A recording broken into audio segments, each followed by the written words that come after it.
사실 제가 우리 조 목사님께 드리고 싶은 말씀이거든요. 정말 영혼을 사랑하시는 데 있어서 목사님만한 분이 계실까 싶을 만한 제가 참 존경하는 목사님이신데 와보니까 정말 성도님들 들어오시는데 막 웃음소리가 막 들리는 거예요. 그래서 금요기도회에 이 밤에 찾아오시는 우리 성도님들도 너무 귀하고 또 성도님들과 함께 목사님이 꿈꾸어 가시는 교회에 이렇게 와서 말씀 전할 수 있다는 사실 자체가 기쁩니다. 아까 잠깐 나누셨지만 꿈 하나 우리에게 하나님 주셨을 때에 그 다음에 어떤 일이 이루어질지는 하나도 몰랐습니다.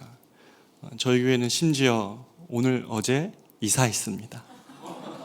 1년 반 만에 이사를 해야 될 상황까지 하셨는데 그 아주 놀라운 하나님의 작정과 인도하심 속에 저희가 한 걸음걸음을 이렇게 걷습니다. 하나님이 이 29개 교회가 너무 특별해서 또는 가장 좋은 성도들이 모여서가 아니라 건강한 교회를 이루고자 하시는 그 소원들, 열망들을 하나님이 기쁘시게 여긴다는 생각을 합니다. 29 목사님들이 서로 힘들 때에 이 일을 하나님이 기뻐하신다는 것, 하나님이 기뻐하신다는 사실을 그거 하나 믿고 어려웠던 일들, 순간들, 상황들을 다 개척해 나가고 또 여기까지 올 수 있었던 것 같습니다. 아마 우리 성도님들도 같은 마음이실 것이라고 믿고 오늘 이 밤에 우리 하나님이 우리에게 주시는 말씀을 통해서 제가 위로받았던 말씀으로 우리 성도님들과 같이 이 저녁에 같은 위로를 받기를 원합니다. 요한복음 4장에 여러분이 잘 아시는 스토리는 이 사마리아 여인 이야기일 것입니다. 근데 사마리아 여인 이야기의 대부분의 설교는 이 앞부분을 설교를 합니다. 무슨 말이냐 하면 예수님께서 유대에서 갈릴리로 넘어가실 때에 항상 가시던 길이 아닌 그때만큼은 사마리아를 통과해 가십니다. 잘 아시는 것처럼 사마리아는 아수르가 이스라엘을 정복했을 때 혼혈된 땅이어서 순혈주의를 택했던 이스라엘에게는 그 땅은 오염된 땅이죠. 그러니까 그 지역을 지나가지 않았던 것이 유대인의 전통이었고 모두가 다 그 길을 피해갔습니다. 하지만 예수님은 그러지 않으셨죠. 예수님은 항상 장벽을 넘어가시고요. 사람들이 쳐놓은 모든 편견과 상황 속에 하나님은 갇히지 않고 항상 늘 영혼을 중심에 두십니다. 그렇기 때문에 예수님은 반드시 내가 저 사마리아를 통과하여 가겠는지라 라고 말씀을 하십니다. 그렇게 가셔서 만난 도대체 어떤 일이 벌어지기 위해서 주님이 그곳에 가셨을까 했을 때에 우리가 잘 아는 것처럼 무려 5번이나 이혼하고 6번째 남편도 아닌 어떤 남자와 사는 여인과 정오의 우물가에서 만납니다.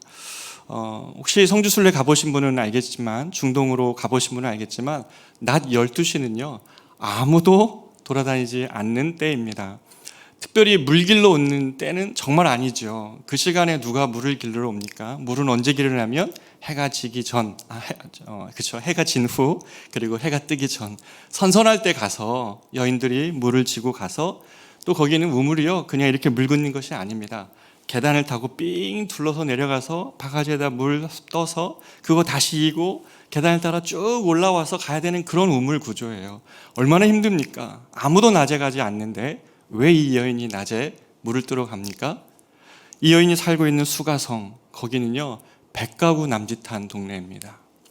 100가구 남짓한 동네에서 5번 결혼에 실패한 여인, 그리고 6번째에 어떤 남자와 살고 있는 여인의 이야기는 그 동네 사람들이면 다 아는 이야기고요. 아무도 이 여인과 같이 대화를 섞으려고 하지 않았던 여인입니다. 생각해 보십시오.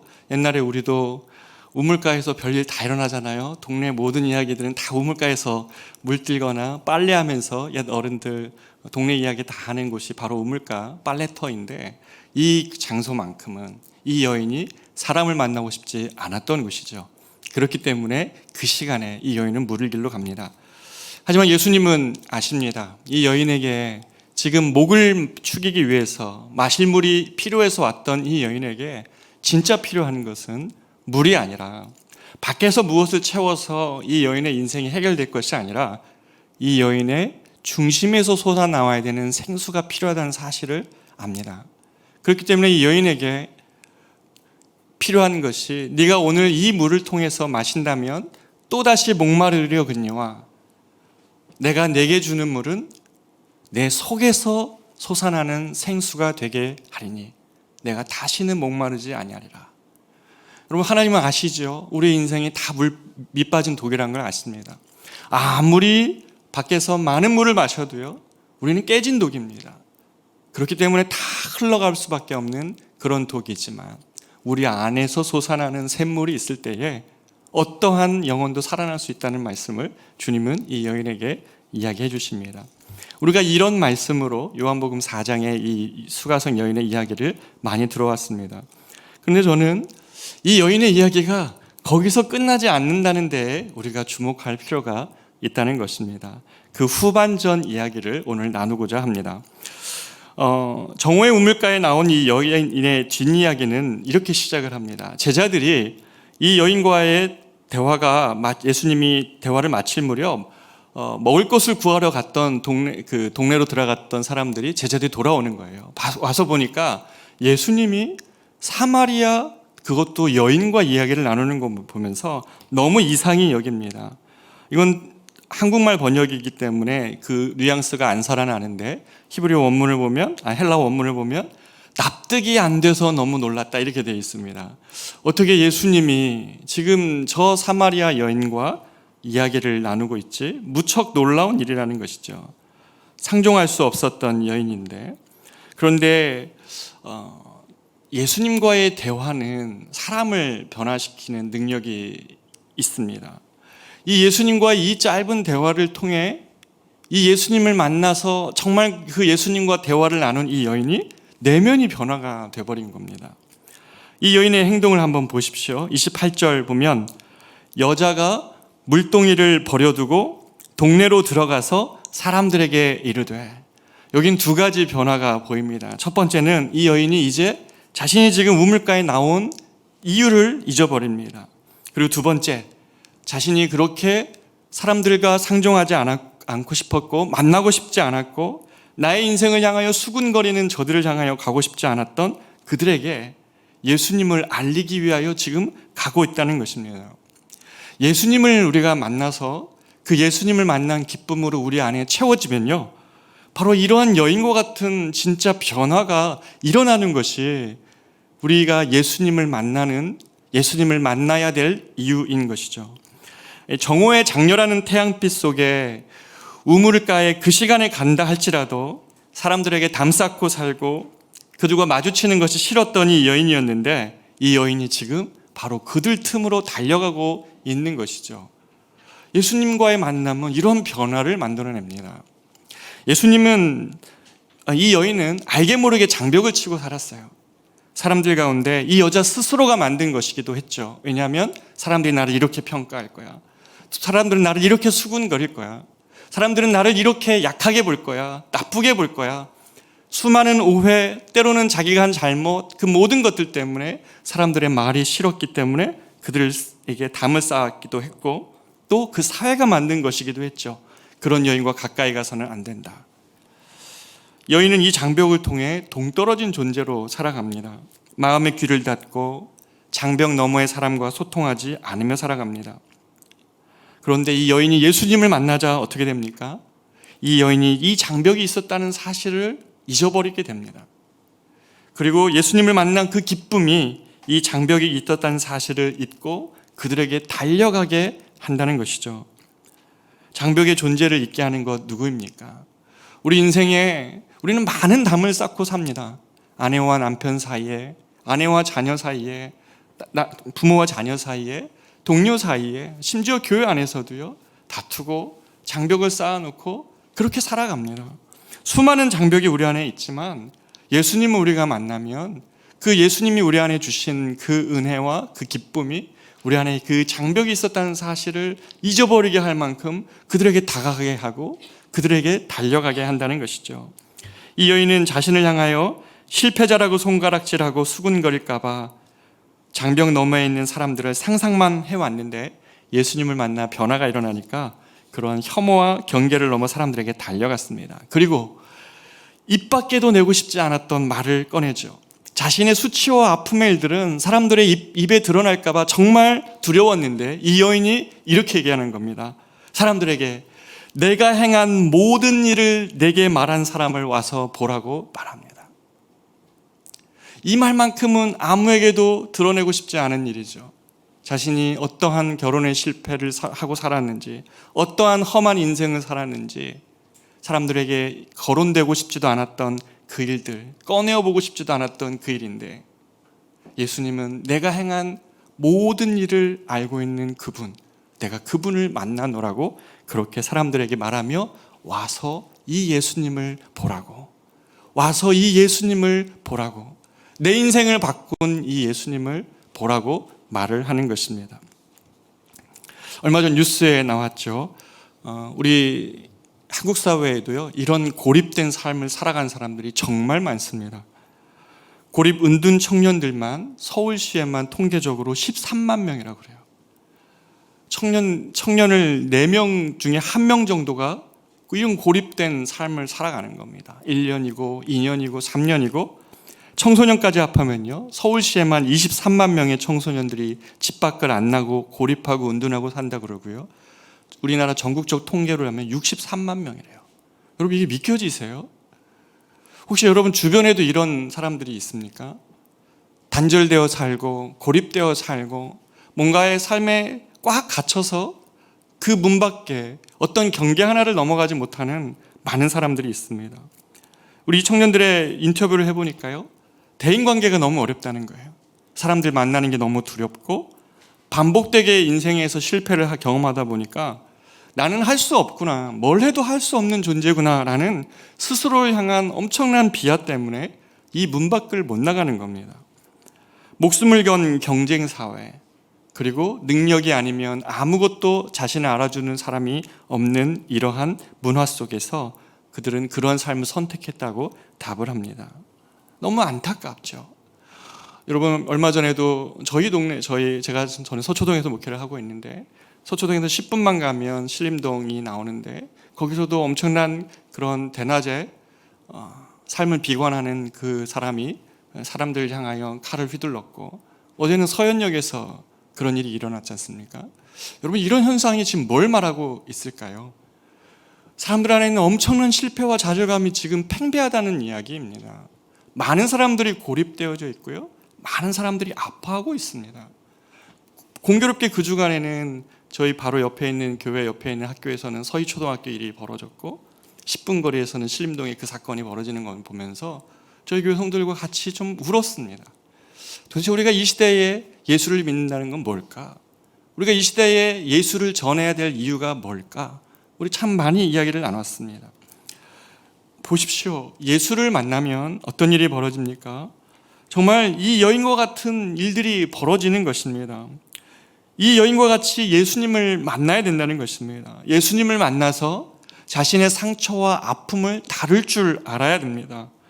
자신의 수치스러운 과거를 이제 숨기지 않고 말하는 이 여인은 바로 이 예수님 앞에 자신의 모든 아픔을 쏟아냄으로 인해서 내가 했던 그 일이 무엇이든지 간에 다 이해하고 아는 이분을 만남으로 인해서 여인은 아픔에서, 좌절에서, 실패에서 노임을 받습니다.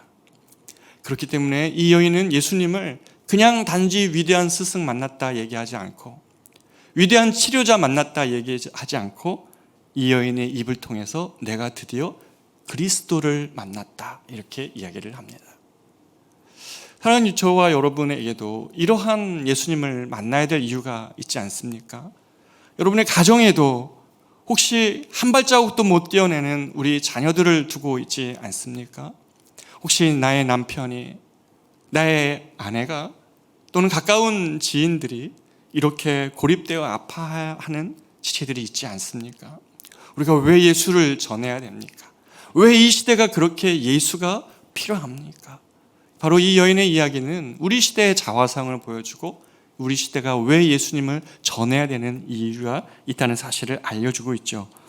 자신의 아픔과 부끄러움을 감추지 않고 드러낼 그분을 만나자마자 이 여인 안에서 이 문제는 더 이상 힘을 발휘하지 못합니다.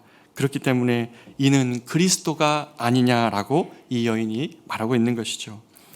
요한복음 4장에는 이 사마리아인의 여인의 이야기에 4장 1절부터 우리가 읽은 본문까지 보면 이 여인이 예수님을 바라보는 호칭이 계속 변합니다. 첫 번째는 유대인 남성을 내가 만났다고 얘기하다가 그 다음에는 11절에 주를 그냥 호칭으로서 로드를 만났다 그러고 19절에는 선지자를 봤다 그러다가 마침내 29절에는 그리스도를 내가 만났다 얘기합니다. 사랑하는 여러분, 우리는 그리스도를 만나야 됩니다. 우리 인생을 조금 더 잘 도와줄 그런 분이 아니죠. 우리 인생에 뭔가 교훈을 줄 수 있는 그런 분이 아니라 우리 인생을 건져내시는 그분을 만나야 되는 것입니다. 신앙생활이라는 건 그런 거 아닐까요? 내 인생 조금 더 윤택하게 하거나 조금 더 지혜를 줄 수 있는 그런 분이 아니라 우리 인생을 건져낼 분이 그리스도이시라는 사실을 우리가 믿기 때문에 오늘도 이 밤도 우리가 주님께 나아가 기도하는 것입니다. 예수님을 진정으로 만나면 예수님에 대한 우리 고백이 달라집니다. 내가 그리스도를 만났다라고 말하는 것이죠. 예수님을 진정으로 만나면 어떤 일이 벌어지냐면 이 여인의 얘기처럼 와서 보라고 이야기합니다. 여러분, 요한복음에는 와서 보라라는 표현도 또 계속 나와요. 1장에 보면 요한의 제자들이 예수님을 따르려고 하자 예수님께서 이 요한의 제자들에게 베드로죠. 그에게 와서 보라고 이야기합니다. 그리고 빌립이 나다나엘에게 한 말이 와서 보라였습니다. 나다나엘은 저 갈릴리에서 무슨 위대한 일이 일어나겠냐고 하니까 빌립이 나다나엘에게 와서 보라고, 예수님이 하신 일을 와서 보라고 이렇게 이야기합니다. 그러한 예수님의 제자들뿐만 아니라 지금 세 번째로 와서 보라라고 얘기하는 여인이 바로 이 사마리아 여인입니다. 제자들과 같은 말을 하는 것이죠.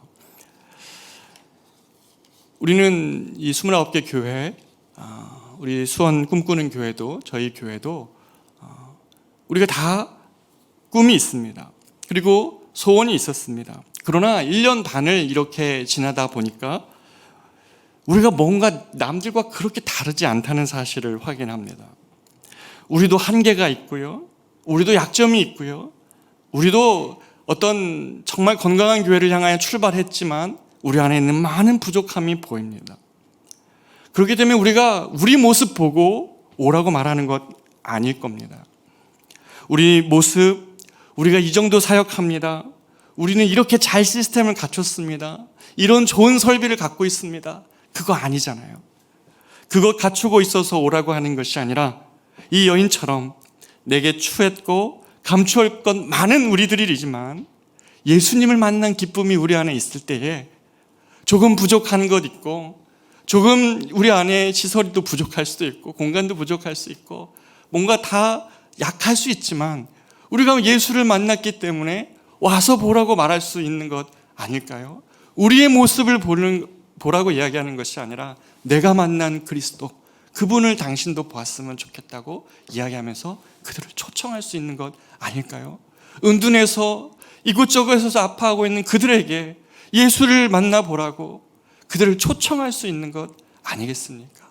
이것이 와서 보라라고 이야기하는 이 여인이 말하고 있는 것이죠. 이 초청은 오늘 이 밤에 여기 있는 여러분에게도 마찬가지일 것입니다. 하나님은 저와 여러분에게 와서 보라라고 얘기하십니다. 우리를 초청하고 계시는 것이죠. 나는 추하지만 나를 만난 주님에게로 그들을 건네주는 역할을 하는 것이 이 여인의 모습입니다. 제가 예전에 사역할 때 아프가니스탄에 혹시 배영규 목사님 여러분 기억을 하십니까? 아프가니스탄에서 순교하셨던 분당 샘물교회 출신의 이 선교사님이 계십니다. 제가 그때 청년 사역을 할 때인데 그분은 그 분당 샘물교회 청년 사역을 하고 계셔서 이렇게 교류가 있었습니다. 근데 그 아프가니스탄에서 그렇게 희생당하시는 그 일들이 저한테도 굉장히 마음 아픈 일이었습니다. 그런데 시신이 바로 못 오고요. 그 시신 절차 때문에 한 25일 지체돼서 시신이 한국으로 왔고 그리고 나서 추모 예배가 열렸는데 그 추모 예배를 가는 그 문 앞에 정문에 이렇게 어떤 분이 시를 하나 이렇게 적어 놓은 거예요. 이분의 인생을 잘 추모하고 또 기억하는 그런 시였습니다. 그 내용이 저를 정말 마음에 찡하게 만들었고 이분이 이런 마음으로 사역하셨구나라고 알 수 있었던 내용이었습니다. 한번 그 추모시를 제가 읽어보겠습니다. 중간 앞뒤를 생략하고 이 부분인데요. 쉼 없이 자라는 나무가 되어서 자신을 깎아 배를 만들고 가려진 이웃과 함께 그리스도께로 흘러가는 강물이 되겠습니다. 저 건너 소망을 꿈꾸며 연약한 자를 그리스도께로 인도하는 나룻배 되어 겸허히 노를 젓고 빈 배로 돌아오는 그런 제자가 되렵니다. 드러나지 않는 일, 알아주지 않는 일로 땀 흘리고 당신을 생각하며 환하게 웃겠습니다. 이분의 자신의 삶이었구나. 가려진 이웃과 함께 그리스도께로 흘러가는 강물 되겠다. 저 건너 소망 꿈꾸며 연약한 자를 그리스도께로 나룻배 되어 인도한 다음에 나는 빈 배로 돌아오는 그런 제자 되겠습니다. 드러나지 않는 일, 남들이 알아주지 않는 일, 그런 자리에서 땀 흘리며 대신 주님의 얼굴에 있는 그 미소 보며 내가 머리에 있는 땀 흘러가는 것 쓱 씻고도 기쁜 그런 제자 되겠습니다 라고 고백한 거예요. 사랑하는 여러분, 예수 믿는다는 건 이런 것이죠. 우리의 시선이 주님께로 가 있는 것입니다. 내 인생이 이 여인처럼 자신의 인생의 고통과 아픔만 바라보던 삶에서, 그것이 자신의 인생의 전부라고 생각했던 삶에서 시선을 들어 주님을 바라보며 내가 이 나를 고통하게 했던 이 저 수가성 안으로 들어가 저 사람들을 그리스도께로 초청하는 나룻배처럼 자신의 인생을 그렇게 드리는 이 여인의 기쁨과 같은 삶을 사는 것, 이것이 성도의 고백이고 성도의 기쁨이고 성도의 영광인 것이죠. 이 여인 때문에 사마리아 사람들이, 이 동네 사람들이 예수께 나옵니다. 이 여인이 마중물 되어서 사마리아 사람들을 예수님께로 인도해 가는 것입니다. 이 여인의 스토리가 이 여인의 회복으로 마치는 것이 아니라 사마리아 사람들을 주님께로 인도하고 역사 속에서 이 여인은 사라지는 마중물처럼 쓰여지고 있습니다. 끝끝내 이 여인의 이름은 안 나옵니다. 그리고 끝끝내 이 여인의 이름은 정오의 우물가 여인입니다. 그럼에도 불구하고 성경에 있는 그 어떤 여인보다 예수님을 만나고 그 사람들을 주님께로 실어 나르는 나룻배와 같은 인생, 마중물과 같은 인생으로 살아낸 것이죠. 이제 우리가 이 주님을 만난다면 이 밤에 저와 여러분의 시선을 바꿔야 됩니다. 우리 아픔만을 바라보고 있을 때는요, 우리는 이 장벽 못 넘습니다. 사람들이 나를 향하여 하는 수군거림, 나의 연약함과 한계 안에 우리는 늘 갇혀 있습니다. 그러나 우리의 시선을 들어 주님을 향하여 우리의 시선을 바꾸면 우리 주님이 우리가 생각하지 못했던 우리로 만드시죠. 제가 참 좋아하는 말이 그래서 다윗의 고백입니다. 전에는 우리가 적을 만나면 맨날 두려워하고 담을 만나면 맨날 그 앞에서 길이 없다고 얘기했던 우리들에게 다윗은 이렇게 고백하죠. 내가 주를 경외함으로 주님과 함께 적을 향해 달리고 내가 주님과 함께 담을 넣나이다. 예수 믿는다는 건 이런 겁니다. 적을 향해 달려갈 수 있고요, 담을 주님과 함께 뛰어넘는 것, 그것이 예수 믿는 능력입니다. 31절에 보면 제자들이 예수님께 청합니다. 돌아왔던 제자들이 이제 예수님이 시장하실까봐, 피곤하실까봐 랍비여 잡수소서 그럽니다. 아니, 이 사마리아 여인은 비로소 내가 그리스도로 만났다고 얘기하는데 제자들은 아직도 랍비예요. 눈이 안 열리는 것이죠. 자신의 고통과 아픔이 아직 주님 앞에 다 드러나지 않은 상태입니다. 그런데 예수님께서 예상치 못한 말로 이렇게 이 제자들에게 이야기합니다. 32절 같이 읽어보겠습니다. 시작. 이르시되 내게는 너희가 알지 못하는 먹을 양식이 있느니라. 아멘. 여러분, 제자들이 알지 못하는 양식이 뭡니까? 예수님이 어떤 음식을 따로 숨겨놓고 제자들 몰래 드시고 계신다는 말입니까? 그건 아니죠. 이것은 예수님이 혼자 챙겨둔 어떤 빵 의미하는 게 아니라 우리의 존재가 육과 영혼으로 되어 있습니다. 어떤 분은 육과 영과 혼 3분선을 얘기도 하지만 우리가 2분설로 육과 영혼을 이야기할 때 우리의 육은 물론 빵을 먹어야 됩니다. 빵을 잘 먹어야 되고요, 건강한 음식을 먹어야 건강해집니다. 그런데 여러분, 영혼에도 양식이 있다는 사실을 압니까? 사람들은 잘 모릅니다. 육체를 위하여서 많은 것을 취하고 먹으면 우리의 영혼도 부해질 거라고 생각합니다. 여러분, 그거는 엄청난 착각이고 사탄의 속임수입니다. 육체는 좋은 것을 먹으면 건강해지고 그럴 수 있지만 영혼은요, 그것으로 건강해지지가 않아요. 영혼은 의미가 있어야 살아나는데, 내가 행하는 일, 내가 오는 삶을 아침에 눈을 떴을 때에 나의 삶을 의미 있게 하는 그 하나, 그 이유, 그것이 우리의 영혼의 힘이고 양식인 것입니다. 그렇게 우리 삶이 보람이 있다고, 또 내가 지향하는 삶의 방향이 의미가 있다고 생각할 때 우리 삶의 영혼은 채워지는 것입니다. 예수님의 숨겨진 양식이 무엇입니까? 예수님이 너희가 알지 못하는 양식이 내게 있다고 말하는 그것이 바로 34절 말씀입니다. 예수님께서 이르시되 내 양식은 나를 보내신 이의 뜻을 행하며 그의 일을 온전히 이루어내는 것이다. 나의 일을 온전히 이루는 것이 아니에요. 저와 여러분의 인생을 여러분이 정리를 할 때 내가 꿈꾸고 내가 생각했던 일들을 다 이뤄내면 내 영혼이 만족하겠지. 여러분, 아닙니다. 여러분의 일이 다 이루어져야 되는 건 맞지만 그것이 하나님의 거대한 그랜드 스토리와 맞닿아 있을 때예요. 하나님이 나를 왜 이렇게 이 자리로 또는 이 일을 맡기셨지? 나에게만 하나님이 맡기신 그 일들을, 그 소명을 찾아갈 때에 바로 그 나를 보내신 이의 그 뜻을 행하며 그의 일을, 그 주님의 일을 온전히 이루는 것, 바로 그것이 영혼의 양식이에요. 이것이요, 우리가 가난해도 고린도후서 5장처럼 성도가 노래할 수 있는 것이잖아요. 그렇죠? 내가 무명이어도 괜찮다고 말할 수 있고, 내가 가난하여도 족하다고 말할 수 있는 것, 그것은 내가 주님의 일을 하고 있기 때문이에요. 주님의 일과 우리의 인생이 맞닿아지면 내 삶의 자리에 의미들이 다 솟아납니다. 그것이 우리의 영혼의 양식이라는 것이에요. 아무리 비싼 음식으로 육체를 채운다 한들 영혼은 한없이 가난해진 사람들을 얼마든지 볼 수 있어요. 그러나 내가 비록 좀 덜 가져도, 성도가 노래할 수 있는 것, 내가 무명이어도 가난하여도 내가 가난하지 않다고 고백할 수 있는 것은 우리가 주를 믿고 있기 때문입니다. 그것이 성도의 능력이에요. 오늘 이 밤에 여러분, 성도의 능력을 회복하십시오. 성도의 능력을 정말 영혼 중심으로부터 회복하셔서 다른 그 무엇 하나 잠깐 주어질 수 있는 그런 주님으로 만나지 말고 나를 구원해내시고 내 삶의 의미를 주시고 내 삶을 송두리째 바꿔내시는 그 주님 앞에 여러분의 영혼을 쏟아내는 기도를 하시기를 축복합니다.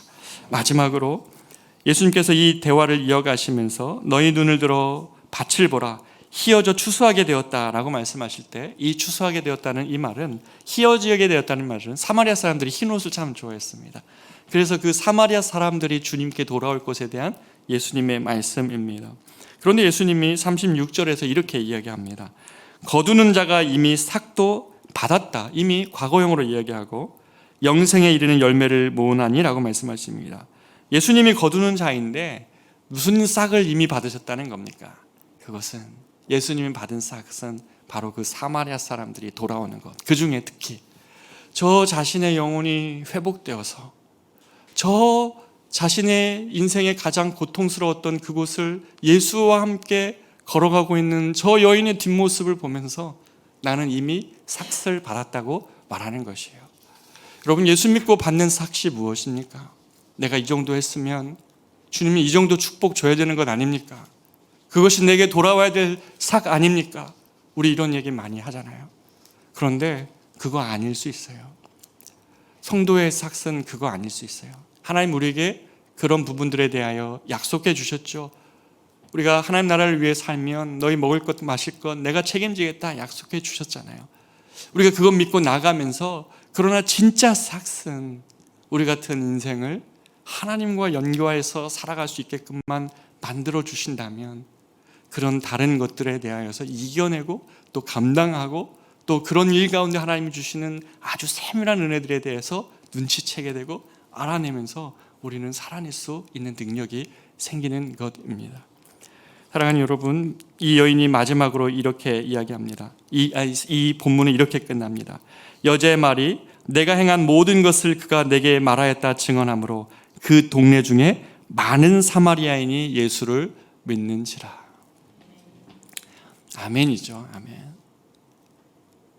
사랑하는 여러분, 오늘 밤에 누구에게 나가고 싶습니까? 어떤 사람들이 여러분 주변에서 여러분이 다가오기를 기다리고 있습니까? 그들에게 무엇을 얘기해주고 싶습니까? 예수를 믿으면 네 삶이 좀 좋아질 거야, 이 정도가 아니죠. 그들의 삶을 변화내게 시킬 수 있고 그들을 구원해낼 수 있는 능력이 예수께 있습니다. 우리가 빈 배가 되기로만 작정하면 됩니다. 그들을 향하여서 빈 배로 그들을 싣고 가서 예수께로 데려다 드리고, 내가 빈 배로 돌아오면서도 남들이 하지 않는 일, 남들이 모르는 일을 하면서도 예수님 안에 있을 그 미소를 생각하며 머리에 흐르는 땀 한번 쓱 씻고도 기쁠 수 있는 것, 그렇게만 작정할 수 있다면 우리가 가지 못할 영혼들, 넘지 못할 담은 없습니다. 사랑하는 여러분, 성도의 능력을 회복하십시오. 이 저녁에 예수님을 정말 한번 깊이 만나시는 그러한 저녁 되시기를 진심으로 축복합니다. 예전에 우리 선배님들은 이 노래를 참 많이 불렀어요. 부름받아 나선 이 몸 어디든지 가리오다. 괴로우나 즐거우나 주만 따라 가오리니 어느 누가 막으리까 죽음이들 막으리까, 어느 누가 막으리까 죽음이들 막으리까. 그 무명되기를 소원했다는 거예요.